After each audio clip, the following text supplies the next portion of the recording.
हमेशा लोगों को समझाती हूं कि परिवार को चलाना है तो 5 चीजें याद रखो।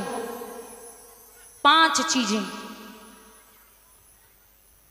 जेब गरम, जुबान नरम, आंखों में शर्म, दिल में रहम। परिवार जो है वो कभी भी आंखों में शर्म होनी चाहिए, जेब गरम होनी चाहिए, जुबान नरम होनी चाहिए। अगर कोई कुछ 4 बातें कह भी दे तो बर्दाश्त करना सीखो। जैसे पत्नी है घर में और पति और पत्नी में लड़ाई हो जाए तो माताओं आपसे निवेदन है मेरा, पति पर जब हाई पावर पे हो, एकदम 100 पे मीटर हो पति का, गुस्सा बहुत हो, तो आप बस जुबान बंद कर लें। जब गुस्सा ज्यादा हो तो बस एकदम मौन हो जाएं, लड़ाई बंद हो जाएगी। और अगर पति पत्नी ज्यादा गुस्से में हो तो पति को थोड़ी देर के लिए बाहर निकलना चाहिए, मतलब 1 घंटे के लिए बाहर चले जाओ, 2 घंटे के लिए, फिर वापस आ जाओ, ठंडा हो जाएगा मामला। लेकिन नहीं, कलयुग है भाई साहब। मैं कहती हूं कि परिवार कितना भी हो, चाहे 10 आदमी हो परिवार में, चाहे 20 भाई हो, लकड़ी जो होती ना, एक एक करके तोड़ोगे तो टूट जाएंगी, लेकिन अगर 10 लकड़ियों का गट्ठर एक साथ तोड़ोगे तो वो नहीं तोड़ पाओगे। जितना हो सके एकजुट रहिए, जो किसी की हिम्मत ना पड़े। जरूरी नहीं कि संगमरमर के महल बने हो। आजकल आदमी के घर में डाइनिंग टेबल का सेट है, सोफा सेट है, ड्रेसिंग टेबल का सेट है, लेकिन आदमी का दिमाग अपसेट है। सब कुछ है लेकिन आदमी का दिमाग अपसेट है। 2.5-3 लाख की डाइनिंग टेबल 5 लाख की को पड़ी हो, बड़े आदमी के घर में 10 लाख की पड़ी हो डाइनिंग टेबल, लेकिन दिक्कत यह है कि वहां भोजन करने वाले एक साथ नहीं है। कच्चा घर हो, घरम किसे कहते हैं? घरम उसे नहीं कहते जिसके 10 मंजिल मकान बने हो, संगमरमर लगी हो, शीशे लगे हों, ये घर नहीं है, इसको मकान बोलते हैं। ईंट गिट्टी सरिया बालू सीमेंट सब इकट्ठा कर लो, पैसा जेब में है तो मकान बनवा लिया। घर हम उसे कहते हैं जहाँ 4 भाई हैं और अगर घर में डाइनिंग टेबल की व्यवस्था नहीं तो चटाई बिछा करके चारों भाई एक साथ भोजन करते हों और एक दूसरे से दुख सुख की पूछ रही हों। अगर अलग अलग घर में हैं, अलग अलग भी हैं, अगर कहीं कोई नौकरी कर रहा है, कहीं कोई है, कहीं कोई है, तो शाम को जब भी आप काम करके आए, ऑफिस से वापस आए या जो भी आप कार्य कर रहे हो, तो एक बार चारों भाइयों को फोन करके उनकी कुशलात पूछ लो, भाई आप ठीक हैं, मैं भोजन करने जा रहा हूं, आपने भोजन किया या नहीं किया। ये भाइयों का प्रेम है। लड़ाई पता कैसे होती है? ये बैठी है, मैं वैसे यहाँ की बात तो नहीं कर रही, आप सब बढ़िया है, मान के चलो ये इनकी लड़ाई है, बड़ा भाई छोटे भाई के बच्चे को 100 रुपए दे दे चुपचाप, और ये कहीं से देख ले, दे दो लुट जाओ। अपने लड़का बच्चा कहे अपने कुआं में डाल दियो, अपने कहे तुम लुट जाओ, जाओ भाइयन के लिए बर्बाद हो जाओ। यहां से लड़ाई शुरू। फिर ये नहीं बैठेंगी शांति में, बोलती रहेंगी, फिर भाई भाई से थोड़ा अनमन होगी, फिर लड़ाई और बढ़ेगी। मैं निवेदन करूंगी बुजुर्गों कि दहेज भले ही कम मिले लेकिन घर में बहू लाना, बहू रानी मत लाना। बहू आएगी वो संस्कार लेके आएगी, वो बहू रानी आएगी वो कार लेके आएगी। बहू आएगी वो आपका कहना मानेगी और बहू रानी आएगी आपको उसका कहना मानना पड़ेगा। बहू आएगी वो आपके घर का काम करेगी और बहू रानी आएगी आपको उसका काम करना पड़ेगा। बहू आएगी वो आपकी बात मानेगी और बहू रानी आएगी आपका बेटा उसकी बात मानेगा। और मैं तो कहती हूँ जिनका लड़कों का पिता अगर 1 करोड़ रुपए ले लेना तो फिर बिटिया जाते ही जाते बोले चलो कपड़ों पे प्रेस करो, चलो खाना बना के ला, चाय गरम गरम चाहिए, बढ़िया अच्छी बात है। अरे आपको क्या चाहिए? इतना बाप कितना बड़ा कलेजा वो अपनी बेटी आपको सौंप रहा है, फिर भी धन की लालसा में बैठे हो तुम। कितना धन चाहिए तुम्हें? बेटे को काबिल बना दिया। और शायद मैंने समझाया भी है कि बेटियों को इतना पढ़ाइए, इतना काबिल बनाइए जो दहेज देने की जरूरत न पड़े, और बेटों को इतना पढ़ाइए, इतना काबिल बनाइए जो दहेज लेने की जरूरत ना पड़े। बोलिए गोविंद भगवान की। आज का वो समय है, तो थोड़ा सा बहुरानी पे ध्यान दें। हाँ, और कुछ लोग तो ऐसे हैं पुराने टाइप के, बोले कूलर पंखा फ्रिज टीवी, अब तो खैर सब जॉब वाले हैं तो सबके घर में है ही पर्याप्त, लेकिन कुछ आज भी लोग ऐसे हैं जो घर में टीवी फ्रिज कूलर पंखा नहीं लेते। बोले क्यों, मेरे लला को ब्याह होगा तब मिलेगा। अब तुम हमें जब बताओ, तुम गारंटी ले रहे हो कि लला की शादी होवेगी तो बहू फ्रिज को पानी तुम्हें पियन दिए? नहीं, और काहे को मरे जा रहे हो, छाती में धर के नहीं ले जाओ। हाँ, कमाओ अच्छे से, और जितना है शरीर को स्वस्थ रखना है। सबसे पहले शरीर स्वस्थ रहे, कमाइए को स्वस्थ रखिए, खुद के लिए पहले करिए, खुद के लिए जीना सीखो। तुम्हारे तो शादी के मरने के बाद 4 भी बेटे होंगे ना, तो बंटवारा होके 13वीं और भंडारा होगा। बोलेंगे आधा आधा मिलेगा, कोई एक नहीं कर पाएगा। बोले 13वीं माँ थी। जब हम छोटे होते हैं ना तो कहते हैं कि माँ मेरी है, माँ मेरी है, माँ मेरी है, और जब बड़े हो गए तो धक्के मार के बोलते कि माँ तेरी है, माँ तेरी है, माँ तेरी है। अब कोई नहीं रखना चाहता, तो खुद के लिए जियो। महाराज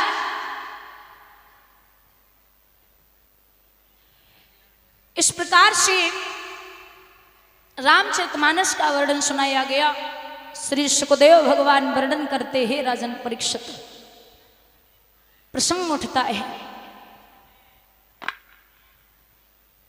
भगवान विष्णु की नाभि से कमल, कमल से ब्रह्मा, ब्रह्मा के नेत्रों से चंद्रमा का जन्म हुआ। तो बोले मैं रख भी नहीं सकता और मार भी नहीं रख सकता, क्योंकि गर्भवती औरत पे कभी हाथ नहीं उठाना चाहिए। औरत पे हाथ तो कभी भी नहीं उठाना है। जो आपकी आंखों से नहीं डरी वो आपकी मार से क्या डरेगी। औरत पे कभी हाथ नहीं उठाना है। तो बाहर से निकाल दिया घर से और कहा कि मैं नहीं रख सकता। तो गुरु बृहस्पति की पत्नी तारा ने जंगल में एक पुत्र को जन्म दिया, जिनका नाम रखा गया बुध। महाराज ये चंद्रमा के पुत्र हुए बुध। विश्वासम पात्रम के मस्ते लोके नारी। औरत पे विश्वास करो, लेकिन अति विश्वास मत करो। अपनी पे तो करो लियो, लेकिन पराई पे तो धोखे मत कर लियो। एक बड़ा प्यारा भजन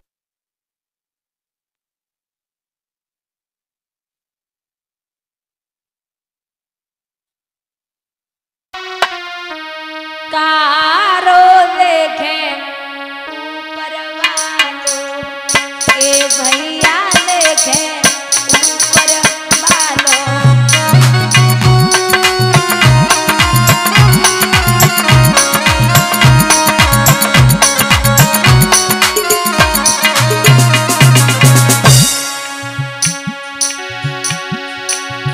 कर्म न करियो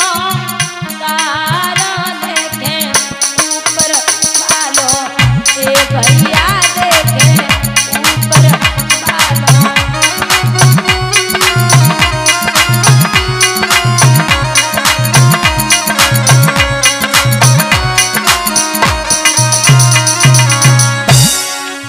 रूखी सूखी अपनी खैया,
कर्म करो तो रावण में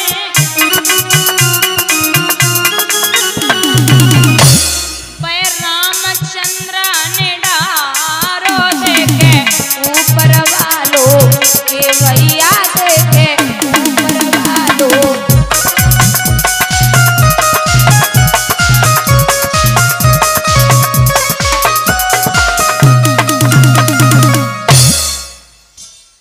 यहाँ चंद्रमा के हुए बुध, बुध के हुए पुरुरवा।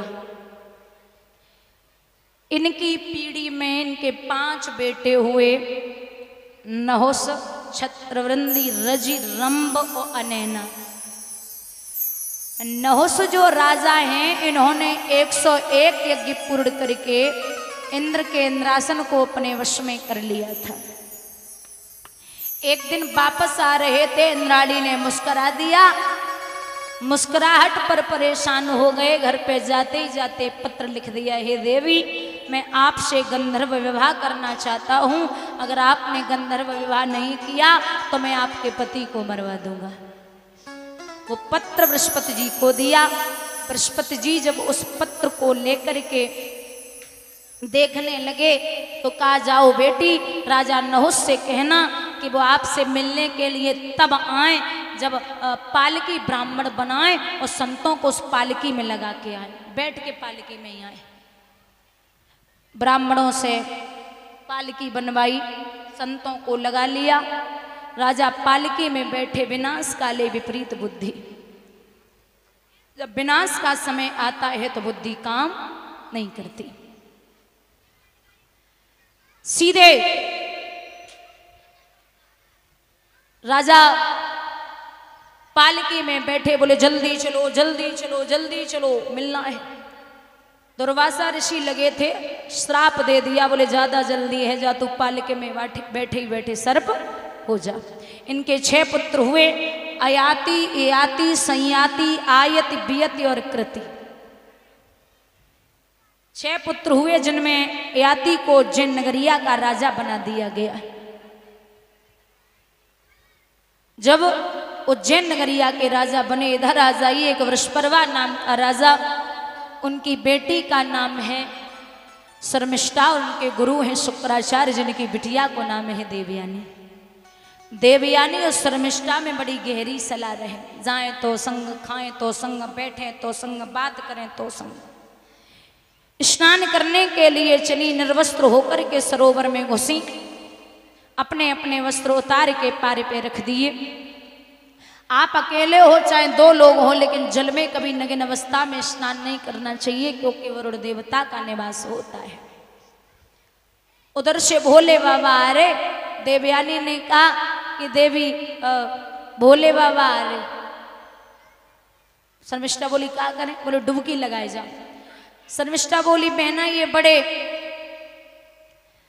तेज है, पता ना है का मन में आ जाए तो बैठ के डमरू बजाने लगे, डुबकी लगाए लगाए मर जाता से निकल लो। अब दोनों निकली। देवयानी के कपड़ा पहने शर्मिष्ठा ने और शर्मिष्ठा के कपड़ा पहने देवयानी ने। वो तो ब्राह्मण की बिटिया ना बोली। एकदम से शर्मिष्ठा ने जवाब दिया,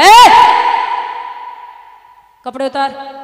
देवयानी बोली तुमने हमारे पहने, हमने तुम्हारे पहने, घरे चलो उतार लियो। बोले नहीं अभी। बोली भिखमंगी पलती है, खा खा कर भिक्षा दान मेरा, और ऊंची पोशाक पहनवे से बदल गया अरमान तेरा, वस्त्र उतार दे। आगे बढ़ के शर्मिष्ठा ने देवयानी के गाल में ताड़ से तमाचो दियो। अब बहु कहाँ कम पड़े, बहु ने एक जमाई दो। शर्मिष्ठा देवयानी को ढकेलती चली गई, पीछे ता कुआ, उसी कुएं में ढकेल के चली आई। बेटा आपका 5 दिन के लिए चला जाए कोई फर्क नहीं पड़ता, मतलब एक बार बता दे कि मैं इधर हूं कोई दिक्कत नहीं। बिटिया 5-10 मिनट के लिए बिना बताए चली जाए तो बहुत फर्क पड़ता है। पूरी रात कुएं में पड़ी रही। शर्मिष्ठा ने किसी से नहीं कहा। सुबह राजा याति शिकार खेलने के लिए निकले तो घोड़ा के पैरों की आवाज देवयानी ने सुनी, आवाज लगाई। राजा ने घोड़ा रोका, देखा एक नवयुवती पड़ी है, बाहर निकाल लिया। कौन हो, किसकी लड़की हो, क्या नाम है? जवाब दिया मैं ब्राह्मण की लड़की हूँ, नाम है देवयानी, पिता का नाम है शुक्राचार्य जी। यहाँ कैसे गिरी? कुएं में सहेली ढकेल के चली गई। राजा बोले ऐसे मित्र क्यों बनाती हो, जाओ घर पे पिता याद कर रहे होंगे। झपट के देवयानी ने कलाई पकड़ी राजा याति की और जवाब दो महाराज ऐसे नहीं, फिर महाराज मुझे आपसे ही अब विवाह करना है। राजा बोले अरे ओ पगली, मुझसे विवाह नहीं होगा। क्यों? बोले नहीं हो सकता। अरे कारण तो बताइए। ब्राह्मण है ना जी, ब्राह्मण में यदुवंशी हूं, तेरा मेरा विवाह नहीं होगा। देवयानी बोली स्टाम्प पेपर में लिख के आयो कि ब्याह नहीं हुई है, शादी नहीं होगी। बोले हाँ महाराज। देवयानी से कहा तुझे कैसे पता कि तेरा विवाह यदुवंशियों से ही होगा? बोले मुझे पता है। क्या? यदुवंश दर्पण का प्रमाण है महाराज। भगवान बृहस्पति जी जो हैं देवताओं के गुरु,